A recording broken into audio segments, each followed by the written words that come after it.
What's up guys, in today's tutorial I'm going to show you how to install Amazon Prime on your PC or your laptop. So to do that, what we want to do, firstly we want to open Microsoft Store. So to do that, we're going to click on search bar and we're going to search Microsoft Store, like so. Then we're going to click on it and open.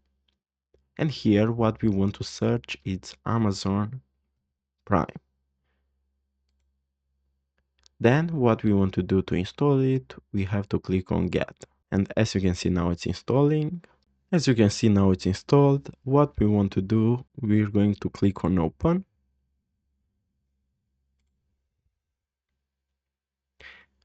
And as you can see now we have Prime on our laptop.